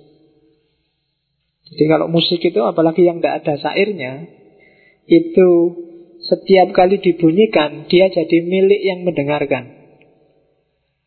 Musiknya Kitaro misalnya, apa wis? Sukaanmu Kitaro apa? Itu kan setiap kepala, setiap pendengar mengasosiasikan dengan hidupnya sendiri-sendiri, hidupnya masing-masing. Beda dengan kalau ada syairnya. Kalau ada syairnya, ya kamu manut syairnya. Ya kan? Oke. Terus katanya Inayat Khan, alam semesta dengan segala keteraturan dan ketidakteraturannya adalah musik. Taman adalah musik, arsitektur adalah musik, pertanian adalah musik, lukisan adalah musik, puisi adalah musik, pemikiran adalah musik. Ketika pikiranmu kacau, tidak karu-karuan, itu alamat musiknya rusak, meloncat-loncat, tidak ritmis, hasilnya juga kacau. Apalagi puisi, lukisan juga begitu. Kalau komposisinya tidak bagus, tidak seimbang, ritmenya kacau, dia juga lukisan yang jelek. Pertanian juga begitu. Lihat orang tandur itu, nanam padi itu kan ritmis kan, ada iramanya, urutannya. Kalau enggak, karu-karuan orang nandur, mungkin melencoh-melencoh, jelek. Tapi ada iramanya. Apalagi arsitektur, bikin masjid ini, kalau tukangnya tidak ngerti irama bangun, itu tidak akan tahan lama, jelek mesti, pating peleyut. Taman adalah musik, apalagi taman. Musik menyatukan manusia tanpa sekat, tanpa kasta. Emangnya yang bisa dengerin Beethoven itu hanya kamu? Orang kampung tidak bisa? Bisa aja. Tidak ada, jangan heran kalau ada orang desa luar biasa. Kamu suka dangdut? Wah, enggak Pak, selera saya cuma Mozart. Halo, ya enggak apa-apa dong, itu selera kok, enggak bisa diatur. Jadi tidak ada kastanya. Ya beda lah, kalau nggak punya uang nggak bisa beli CD-nya, nggak bisa punya internet, nggak bisa download. Tapi suka nggak suka kan urusan masing-masing orang. Ada beberapa kali cerita yang misalnya anak pengemis, orang gelandangan, biasanya mangkal di sebelahnya diskotik, lama-lama dia bisa nyanyi lagu-lagu barat yang itu, terus ikut idol, terus dia menang. Orang heran ini dapat dari mana musik? Ya dia dengerin aja. Wong musik itu universal kok. Asal ada suaranya siapapun bisa mendengar. Dia ndak beda-bedain kasta. Beethoven itu meskipun didengarkan oleh Sufi, oleh wali, oleh Syiah, oleh Amerika, Yahudi juga kedengarannya juga sama. Pengaruhnya beda-beda sesuai masing-masing kepala. Jadi musik bahasa universal. Katanya Inayat Han, musiklah nanti yang bisa mengembalikan manusia jadi manusia. Pemahaman tentang musik, pemahaman tentang harmoni, itu yang bisa memahami adalah hati. Syaratnya orang memahami musik, hatinya harus hidup. Dan hidupnya hati itu syarat manusia jadi manusia. Syarat humanisme. Yang bisa mengapresiasi musik itu hati yang hidup. Musik itu selalu suka dan tidak suka, tidak pernah rasional, tidak pernah benar dan tidak benar. Kamu suka dangdut itu tidak benar juga tidak salah. Itu suka-suka dirimu. Selama ada yang kamu sukai, tidak masalah. Berarti hatimu masih hidup. Orang yang tidak suka musik, biasanya, nggak selalu ya, biasanya hatinya penuh dengan tidak suka, penuh dengan kebencian, penuh dengan prasangka, isinya curiga terus. Orang yang curiga terus, itu kan hatinya nutup, dia sibuk keluar, tidak pernah membaca ke dalam. Duduk persoalannya di situ. Kadang-kadang yang dia kritik di luar itu sebenarnya tiap hari dia lakukan sendiri. Tapi dia nggak sadar karena batinnya nutup. Jadi ini, kalau itu sirkulernya. Jadi dengan musik orang bisa memahami harmoni. Untuk memahami harmoni, hatinya harus buka, hatinya harus lembut. Ketika hati sudah lembut, hidupnya akan harmonis dengan sekeliling. Jadi dari harmoni ke harmoni. Maka sukalah musik. Meskipun kamu tidak punya mobil, nggak bisa dengerin musik di mobil, naik motor juga boleh pakai musik. Motorku itu full musik loh, kemana-mana pakai headset. Tidak masalah. Karena di jalan itu kan kadang-kadang keras luar biasa. Panas-panas kamu diselipi bolak-balik, kurang ajar. Tapi kan kalau ada musik santai, nyalip-nyalip aja, santai. Lagunya belum habis. Nah, jadi seperti air yang bisa mempengaruhi hidup kita, musik juga bisa berpengaruh ke dalam. Itu teorinya Hazrat Inayat Khan. Dalam agama, katanya Inayat Khan, musik punya fungsi tawajud dan tajarrud. Ini sebagian dulu pernah saya jelaskan ketika ngomong tentang estetika. Mungkin bisa 2 tahun yang lalu saya ngomong estetika agama. Saya tidak tahu seri keberapa. Jadi fungsinya musik itu menemukan kesejatian, menemukan kedamaian, menemukan diri sendiri. Itu namanya tawajud. Dengan musik kamu sadar tentang dirimu. Ya Allah, teringat masa lalu zaman aku. Itu kan kamu care, kamu sadar tentang dirimu. Tawajud itu menemukan wujud. Dan ketika orang sadar tentang dirinya, dia ketemu sama Allah. Man arofa nafsahu faqad arofa robbahu. Dan musik bisa membantu. Kadang-kadang dengar musik kamu bisa nangis sendiri, kamu bisa terpesona sendiri, kamu bisa berromantika sendiri, menemukan sesuatu yang hilang dalam dirimu. Itu tawajud. Musik juga bisa bikin kita tajarrud. Tajarrud itu membebaskan jiwa dari segala keterikatan. Ketika kamu asik mendengarkan musik, semua keterikatan duniawi jadi tidak penting. Ketika kamu sedih luar biasa, patah hati seperti apapun, begitu dengar musik, kesedihan itu jadi indah.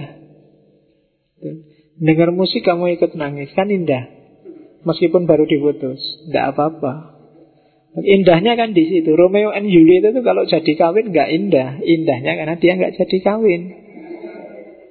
Ya kan, kalau jadi kawin ya sudah sumpah dia mikir anak, mikir sekolah, mikir itu. Ya kan, sumpah dia mikir cari kerja. Karena nggak jadi, itulah dia jadi indah. Cerita-cerita cinta itu kan yang indah justru yang nggak nyambung. Karena ketika nyambung urusannya keluarga. Jadi musik bikin kita tajarrud, terbebas dari semua keterikatan duniawi. Kamu bisa melayang sendiri dengan musik, tajarrud. Jadi dalam sufi berarti apa? Di antara jalan untuk kamu tidak sangat terikat oleh dunia adalah musik. Kalau di Maulawiyah dengan jalan menari diiringi musik, maka semua selain Allah nggak ada artinya. Kalau di Tarekat Chistiyah dengan wirid zikir yang keras, ritmis, mendengarkan suara, sehingga kepala hanya mendengarkan Allah, mulut hanya mengucapkan Allah, hati hanya terisi oleh Allah. Tajarrud dan tawajud sekaligus. Itulah fungsinya musik. Itu yang tadi saya bilang, ada puisi tentang musik, apa yang tidak bisa disampaikan oleh ilmu pengetahuan. Seni dapat mencoba menjelaskan. Apa yang tidak tersampaikan oleh seni, keras disuarakan oleh puisi. Namun saat puisi tak mampu menjelaskan kata, musik mampu mengekspresikan makna. Siapa yang memahami misteri getaran, ia tahu segala hal. Itu dalam. Kamu kejar sendiri apa itu misteri getaran. Nanti ada bukunya yang judulnya tentang dimensi spiritual musik dan bunyi. Sudah diterjemahkan dalam bahasa Indonesia. Meskipun terjemahannya agak bulat, tapi lebih mending daripada kamu baca aslinya. Mesti orang paham jelas kalau kamu baca aslinya. Jadi ada dimensi spiritual musik dan bunyi. Jadi itu peran yang dimainkan oleh musik. Nah, Ada satu bukunya yang saya suka dari Inayat Khan adalah dia pernah nulis tentang hidup yang seimbang. Jadi untuk kamu hidup yang harmonis, seimbang dalam hidupmu, perhatikan 5 hal. Apa yang kamu makan, gaya hidupmu, pekerjaanmu, apa yang kamu lakukan, persahabatanmu, siapa saja temanmu, dan lingkunganmu.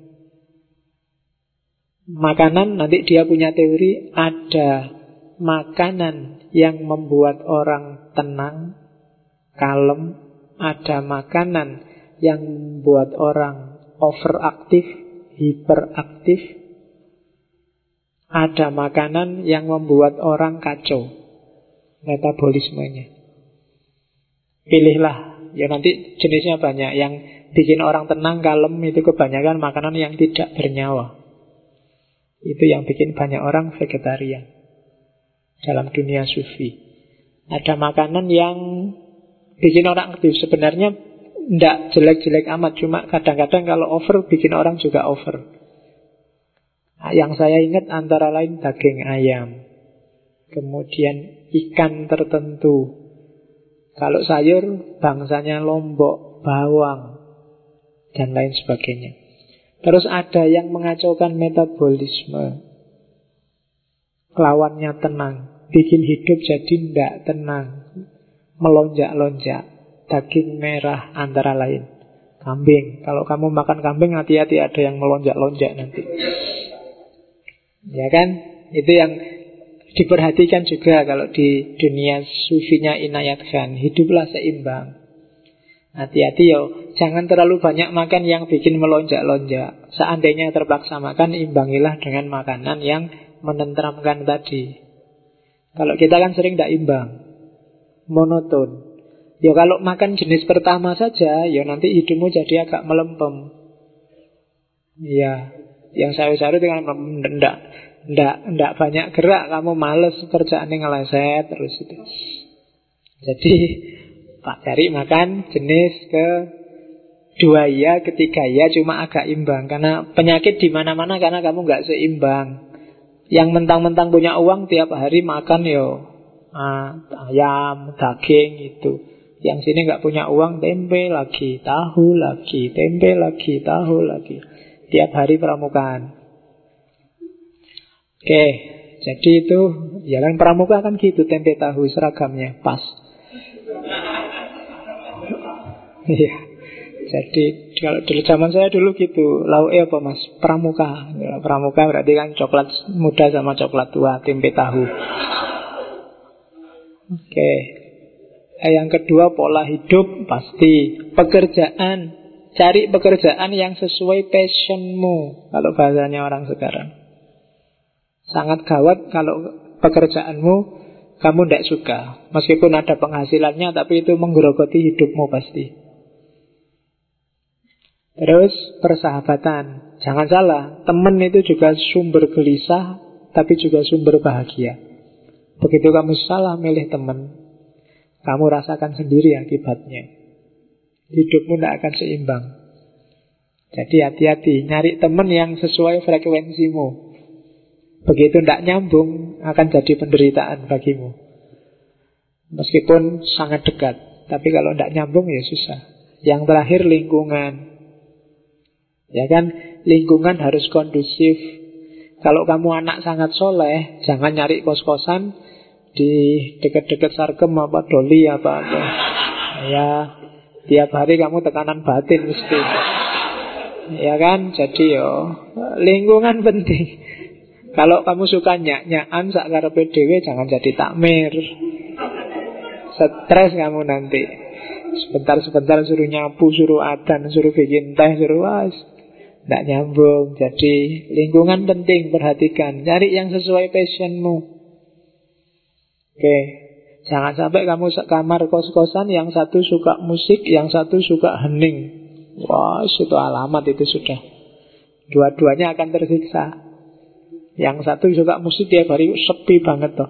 Nah, yang satu suka hening, temennya ribut, ribut sekali. Susah. Tidak akan berkembang kamu dengan lingkungan semacam itu. Jadi hiduplah yang seimbang. Makanan yang seimbang, pola hidup yang tidak berlebihan di level apapun. Setiap yang berlebihan pasti jelek. Dan agama mencela itu. Hidup biasa-biasa aja. Meskipun kamu soleh, ya tidak harus setiap malam 6 jam kamu tahajud, sholat. Tidak harus, tidak manusiawi. Kalau pas bangun jam 3 ya tahajud. Kalau tidak bisa bangun, asal subuh bangun tidak apa-apa. Kalau kok bangunnya jam 7 ya tidak apa-apa, sebulan sekali misalnya. Ya. Atau jangan-jangan ya saya yang subuh itu Pak, yang sebulan sekali. Ya. Biasanya yang normal itu yang jam 7 itu.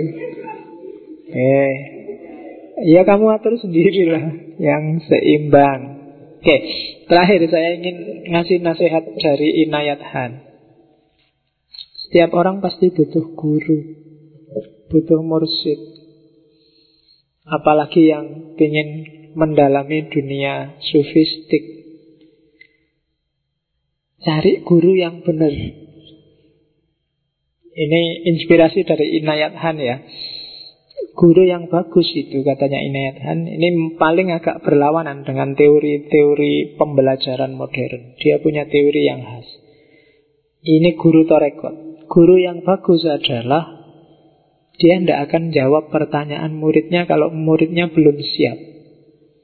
Atau seandainya jawab sesuai level muridnya.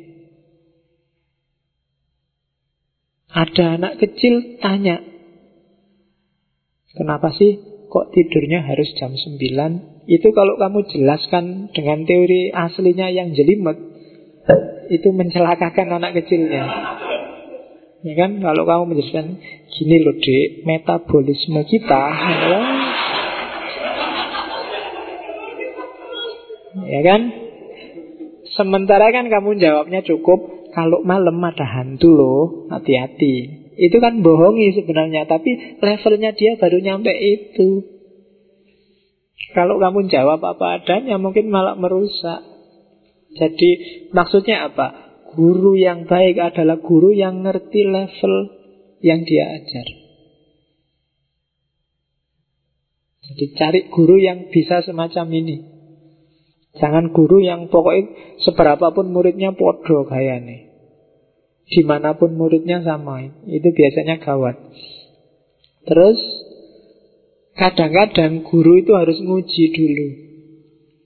Kalau zaman dulu orang mau ikut ulama siapa, wali siapa, itu kan ujiannya banyak. Sunan Kalijogo disuruh nongkrong di pinggir kali selama 40 hari. Lo bayangkan. Itu cuma nunggoni tongkat. Mending kalau mancing sambil gitu. Pinggir kali. Dia suruh diem di situ semedi 40 hari. Itu kan kesungguhan, kesiapan mental. Ya kalau kamu nongkrong pinggir kalinya kan beda. Dan itu biasanya nguji gurunya. Kalau emang sanggup, oh ya berarti kamu serius nyari ilmu. Mentalitasnya dulu diuji. Yang ketiga, guru yang bagus biasanya melakukan trik. Ya kalau guru sufi biasanya tidak suka jadi pusat perhatian. Jadi kalau pakai teorinya Inayat Han, pasti yang lebih suka pamer kostum, pakai jubah, pakai serban, jenggotnya sengaja dikasih obat apa itu yang biar panjang.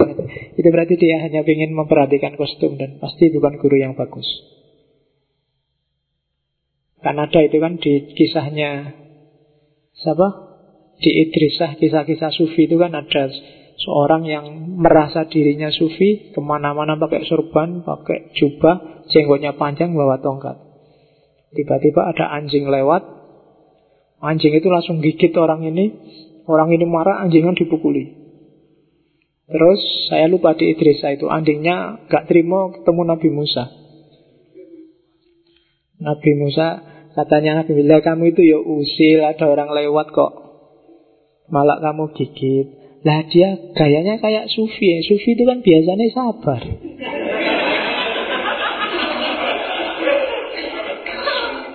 Ya, Lah kok tak gigit kok malah saya dipukuli pakai pentungnya. Iya. Sufi itu biasanya sabar, makanya saya jajal gigit, ternyata saya malah dipukuli sampai kayak gini. Ya itu kritikan luar biasa bahwa hati-hati dengan kostum. Master sejati, mungkin masih ingat ya kisah-kisah ketemunya orang sama Nabi Khidir itu kan. Kadang-kadang sama gurunya, carilah Nabi Khidir di pantai malam ini. Di sana saya sudah dapat ilham dari Allah, Nabi Khidir akan ke sana malam ini. Begitu muridnya datang ke sana, tidak ada siapa-siapa di pantai, adanya anak-anak muda pacaran, berawaan, rame, tidak jelas, malah tak usir. Terus lapor, tidak ada guru, saya sudah nyari di pantai, adanya anak-anak yang hura-hura, senang-senang. Ya itu salah satunya, ada Nabi Khidir di situ. Kamu aja yang tidak peka. Kamu hanya memperhatikan kostum. Mbok anggap kalau Nabi Khidir datangnya bawa tasbih, pakai surban, terus subhanallah, subhanallah gitu. Tidak. Jadi kadang-kadang memang melakukan tindakan yang tidak semestinya. Makanya di kalangan sufi terkenal ada gium layak riful wali ilal wali. Tidak tahu wali kecuali wali. Kenapa? Karena para wali itu biasanya nggak pengen dikenal. Biasanya kalau sudah terbongkar kewaliannya, dia pengen mending mati saja deh. Karena apa? Setelah ini mesti dia susah luar biasa, orang akan berkerumun. Tidak nyaman lagi, dia asik sama Allah, kecintaannya. Maka katanya Inayat Han, perhatikan sekelilingmu. Nggak jarang loh orang-orang aneh sekelilingmu itu beliaulah master, beliaulah mursyid. Jangan sampai kelewat. Dan ini sama kayak Inayat Han sendiri, karena umurnya sangat pendek. Banyak orang baru sadar betapa agungnya, betapa besarnya Inayat Han setelah beliau nggak ada. Kita kelewatan. Gitu loh. Itu yang terjadi. Dan yang terakhir, ya penampilan luarnya kayak tadi, selalu tidak terduga. Terus kebalikannya, yang kayak gini jangan dijadiin guru. Yang pertama apa? Mereka yang fokusnya hanya nambah murid. Bahkan promosi sosialisasi kemana-mana biar dapat murid. Ya. Jadi dia yang butuh murid, bukan murid yang butuh dia. Jangan dijadiin mursyid. Kadang-kadang dalam rangka sosialisasi itu kan pamer aneh-aneh, punya kelebihan, punya mukjizat, bisa menunjukkan kemampuan apa. Hati-hati. Jangan jadiin mursyid orang-orang yang fokusnya nambah murid. Orang-orang yang kalau yang datang ngaji sedikit dia lemes, kalau yang datang banyak dia berapi-api. Berarti fokusnya pada besarnya pengikut, nyari follower sebanyak-banyaknya. Ya, pasti bukan mursyid. Ya boleh kamu ngambil hikmah dari beliau, tapi jangan jadiin mursyid, katanya Inayat Han. Yang kedua, mereka yang sok suci, sibuk dengan dalil, sibuk dengan ritual, kemana-mana nasihati orang. Ada orang apa-apa dikit dinasihati, orang mau makan diteriaki, bismillah dulu, bismillah dulu. Sudah makan, alhamdulillah dulu. Kita orang Islam itu jadi menjual dalil, dalam tanda petik sok suci. Minum jangan tangan kiri, tangan kanan.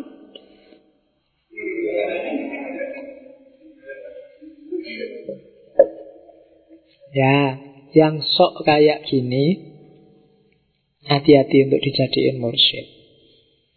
Kalau ceramah ndaki-ndaki, akhirnya juga kawin lagi. Oke. Berarti apa? Yang ada di pikirannya ternyata nggak jauh-jauh dari situ. Ya kan? Berarti kemarin itu ceramah macam-macam kelas tinggi itu hanya acting. Kayak kamu lihat artis-artis main film, kan acting itu semacam itu. Kalau orang acting, ya ngapain kamu percaya? Wong acting itu yo sekarang jadi jagoan, pulang tidur juga jadi orang biasa lagi. Jadi yang diomongkan dengan yang dilakukan, dengan kenyataannya tidak nyambung. Jangan jadi mursyid. Ambil aja kata-katanya kalau memang bagus dan benar. Tapi dia bukan panutan. Yang ketiga, mereka yang jiwanya pedagang, nyari keuntungan. Lumayan ini, dengan santrinya mulai banyak, minggu depan bayar ya. Saya nulis buku, nanti masing-masing beli dua-dua ya bukunya. Ya sudah, kalau sudah kayak gitu berarti komersil sudah. Jiwanya pedagang. Tapi jangan salah, kadang-kadang ada murid yang nguji muridnya dengan gaya semacam ini. Boleh kamu ngaji padaku 2 juta sekali datang. Itu kadang-kadang nguji. Kalau sudah siap berapapun tak bayar, biasanya terus ya sudah. Berarti kamu serius ingin ngaji. Tapi hati-hati dengan yang 2 juta beneran. Ya, jiwanya pedagang, semangatnya mengumpulkan uang. Oke. Apalagi yang terakhir, orang-orang yang serakah. Serakah dengan kekuasaan, kedudukan, paling tidak nama baik dan ketenaran. Banyak contohnya di mana-mana. Saya dulu ikhlas kalau ngaji, nggak pernah ya, podo itu pamer namanya. Pingin tenar, pingin dikenal kebaikannya. Kalau saya tidak pernah minta-minta, orang aja, podo itu pamer.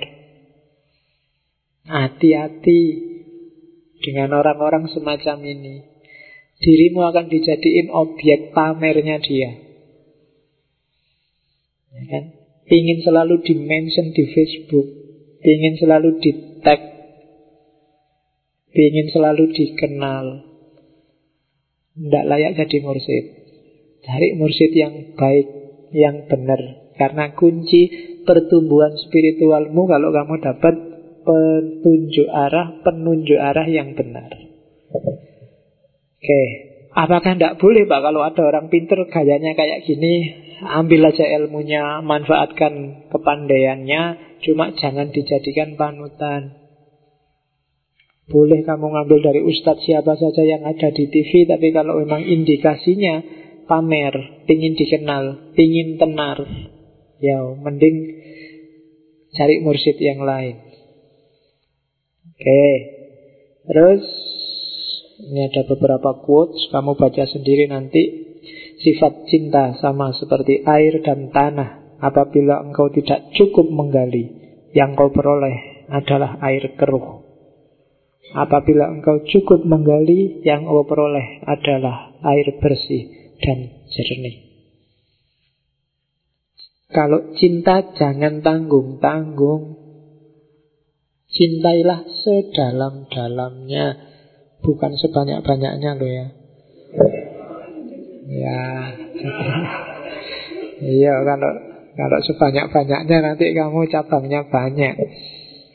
Kalau sebanyak-banyaknya tapi dangkal, yang kalian panen adalah air keruh. Kamu hanya manen masalah.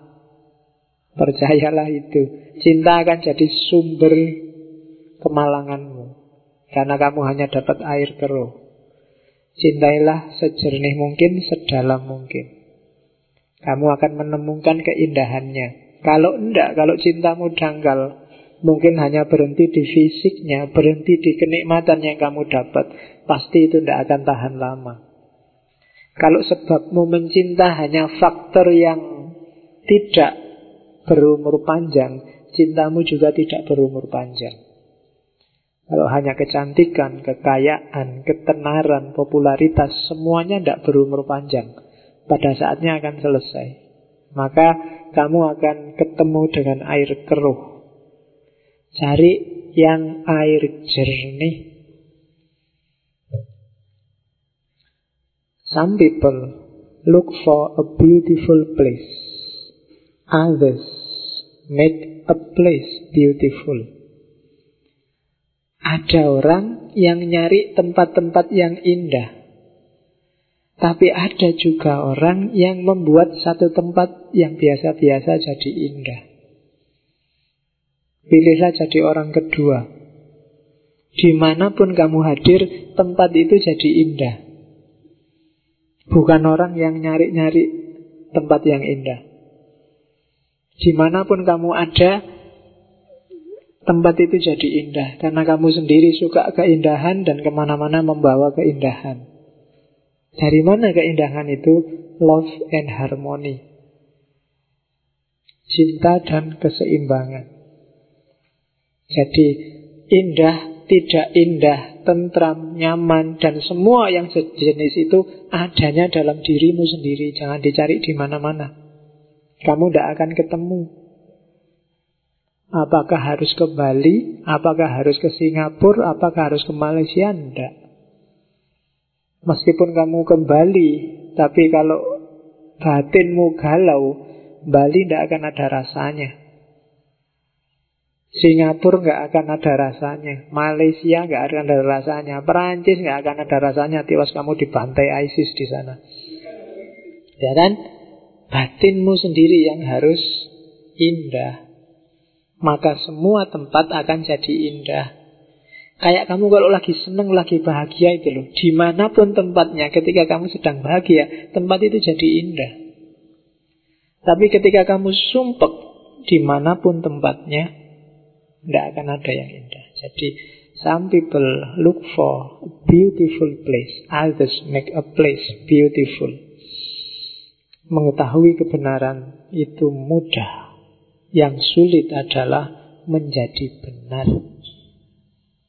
Semua yang saya omongkan di awal sampai di akhir, kamu mantuk-mantuk, iya Pak itu yang benar, iya itu yang pas. Gampang kalau cuma memahami itu. Problemnya adalah bisa nggak kamu melaksanakan itu?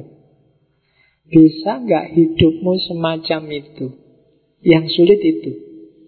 Kalau sekedar paham, gampang. Nanti kamu putar lagi, kalau direkam, rekamannya kamu dengerin lagi. Oh iya, kayak gitu bener, baik, bagus. Cuma problemnya ada di situ. Bisa nggak kamu kayak gitu? Jadi mengetahui kebenaran itu mudah, simple. Yang sulit adalah hidupkan kebenaran itu. Selama ini yang susah itu. Akalmu selalu saja nyari dalih, nyari alasan. Ya belum lah Pak, masih muda. Tenang aja Pak, nanti kira-kira 2-3 tahun lagi kalau sudah lulus saya mau deh melakukan itu. Atau ya nanti kalau sudah agak tua lah Pak. Jangan gitu lah Pak, manusia itu normal aja, kadang-kadang salah. Ya wis, semangatmu kan sudah selalu begitu. Berarti apa? Niat untuk menghidupkan yang semacam ini aja enggak. Kalau niatnya jalan enggak, ya jangan diharap isinya ikut. Jadi jangan berhenti pada tahu, tapi harus berlanjut ke laku. Jangan berhenti pada ilmu, kalau bahasanya orang Jawa, tapi berlanjut ke ngelmu. Kalau ngelmu itu mendaku pengetahuan. Mendaku itu enggak sekedar tahu di sini, tapi seluruh tubuhmu juga mengekspresikan apa yang diketahui di sini. Jadi tidak berhenti di tahu. Oke, saya kira itu ada doa. Kalau menurut saya doa lintas agama. Kita tutup dengan doanya Inayat Han ini ya. Saya tidak tahu nanti kamu setuju apa enggak, tapi ada kalimat-kalimat yang agak ritmis dan indah meskipun doa.